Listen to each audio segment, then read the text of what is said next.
Et puis, beaucoup de monde s'est un peu moqué de la dernière possession, donc le switch de Gobert sur Doncic. Je vous montre l'avant-dernière possession. On est déjà en switch all. Vous avez vu ? On est déjà en switch all, parce que comme dit, fin de match, on est à une possession près. On ne veut pas concéder de décalage, c'est la philosophie. C'est pas tenable peut-être sur un match, mais sur 2, 3, 4, 5 possessions, on tente le switch all, évidemment. Donc là, voilà, tout le monde switch, pas de problème. Et regardez surtout, que se passe-t-il ? On a Gobert, regardez le positionnement de Gobert et l'attitude. Où est-ce qu'il est, Gobert ? Il est extrêmement haut. Parce que quel est le schéma en fait ? C'est ça aussi qu'il faut comprendre, c'est que en général les switches, c'est pas juste un switch, juste on change l'écran et c'est fini. Non. Ce que font beaucoup d'équipes NBA, et même la majorité, c'est qu'en fait on switch avec le gros sur le ballon, d'accord ? Mais ensuite, qu'est-ce qu'on demande au gros ? De rester très haut et de presser très haut. Et pourquoi ? Pour deux choses, parce qu'en pressant très haut, on est dans l'espace du pull-up à 3 points, donc là Doncic ne peut pas dégainer un pull-up à 3 points facilement parce que Gobert est sur lui, donc ce côté très agressif fait qu'on dissuade un pull-up à 3 points, et surtout, vu qu'on est très haut, on est vulnérable à un drive, mais sauf que c'est exactement le schéma, puisque en plus du switch, on a une aide qui vient derrière, vous allez voir, c'est Nasrid, et donc en effet, en plus regardez, voilà, il est ici, et donc ce qui va se passer, c'est que on est même, j'allais dire trap the box, mais on est même plus que ça. Comme dit, hein, cette stratégie de dire tu switches et tu presses très haut pour le forcer à driver parce qu'en fait on te force à driver vers une aide, ça c'est une stratégie qu'on appelle trap the box en général. Donc c'est une espèce de boîte là, vous voyez, on enferme dans une boîte avec une aide, enfin le mec qui se fait dépasser, qui est derrière, et une aide qui vient, donc ça fait une boîte, on enferme là-dedans.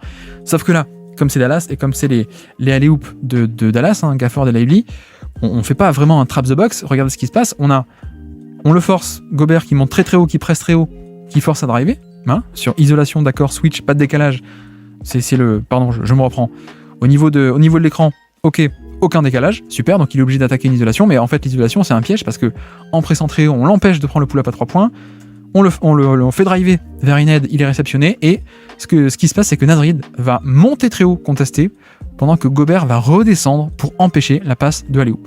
Et donc en effet, c'est ce qui se passe. Empêcher la passe de alley-oop d'ailleurs, et potentiellement pour le rebond aussi.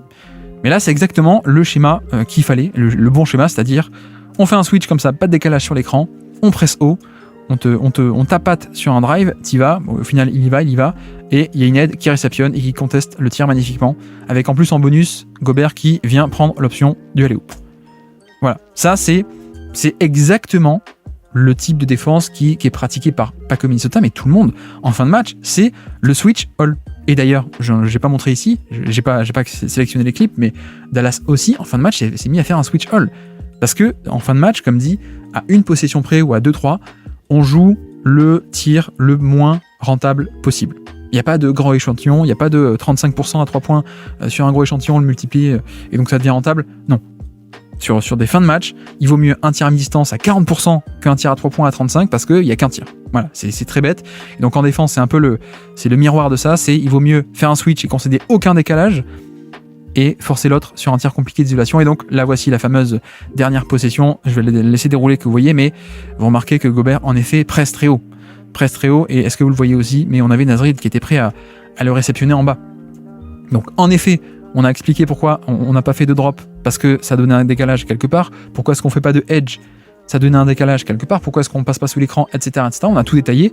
Donc, fin de match, switch, et en effet, sur l'écran, vous voyez que McDaniels prend Lively, ça switch, ok. Là, je pense que vous avez vu peut-être tourner la tête de McDaniels, il se dit peut-être j'aurais pu revenir. Il y avait peut-être une opportunité de ok, je switch sur l'écran, mais ensuite on aurait pu se démerder peut-être pour que là, hop, je revienne et finalement non. Mais en tout cas, la stratégie de switcher, c'est parfait. Aucun décalage concédé sur le pick and roll, alors que je vous ai montré tous les décalages qui ont été concédés dans tous les types de couvertures et qui ont été punis par des passes par-dessus des prises à 2, par des tirs ouverts à 3 points dans le corner en faisant tourner, par des drops qui donnent des drives ou des drops qui donnent des alley-oops, etc. Et donc regardez aussi Gobert extrêmement haut pour justement presser très haut pour empêcher le 3 points, et Nasrid qui attend dans la raquette. Voilà, il se met en position de l'omen, comme on dit, donc l'homme le plus bas par rapport à la ligne de fond. Il est prêt à aider, il est prêt à le réceptionner. Et effectivement, Gobert presse très haut, mais sauf que le problème, c'est là, c'est le changement de direction. Totalement surprise, et badaboum. Et même là, effectivement, la stratégie, c'est plutôt de se dire, on presse haut, on l'oriente vers une aide. Ok. Là, il se fait avoir. il se fait avoir sur les changements de direction, mais en même temps, je sais pas si vous vous rendez compte à quel point c'est déjà incroyable ce qu'il fait en termes de mobilité. Bon, je vous ai aussi montré McDaniels, hein, plutôt que même McDaniels se fait avoir sur les changements, donc c'est pas déshonorant que Gobert le soit. Et puis regardez, un pull-up à 3 points sur step back relativement contesté par Gobert et sa longueur, bah ça, pardon, hein, c'était pas ce qu'on voulait exactement. On aurait préféré le faire driver vers une aide, ok, mais en attendant, si vous êtes Minnesota, vous vivez avec ça. Comme on dit en anglais, hein, pardon pour l'anglicisme d'expression, mais on vit avec ça, on préfère vivre avec ça que mourir en faisant une prise à 2 et puis ça concède un tir totalement ouvert en catch and shoot parce que c'est un décalage que Doncic est capable d'exploiter.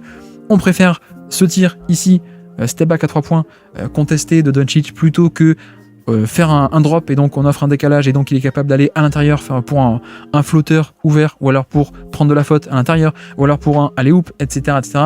Voilà, on fait un switch, aucun décalage, on aurait voulu le faire driver, on n'y est pas arrivé, mais tout de même isolation est plutôt bien contestée. Et ça, honnêtement, en termes de rentabilité, encore une fois, oui, on peut parler de les grands joueurs, les grands moments, etc., etc., c'est vrai, mais vraiment, les défenses réfléchissent en termes de...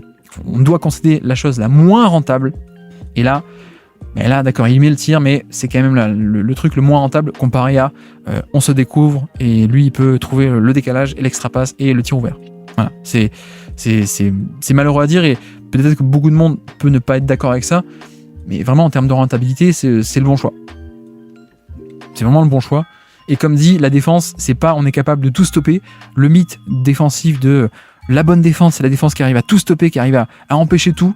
Non, c'est pas vrai. En défense, c'est qu'est-ce que tu choisis de concéder. Voilà. Et donc là, le choix, c'est on concède. Qu'est-ce qu'on choisit de concéder? On concède le switch et le mismatch. Parce qu'en plus, c'est pas un vrai 1 contre 1. Il y a 1 contre 2 qui attend là-bas.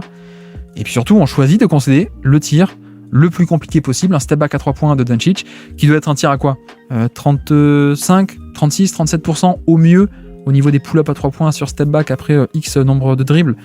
J'ai pas vérifié la stat exactement, peut-être je la mettrai à l'écran si je la retrouve.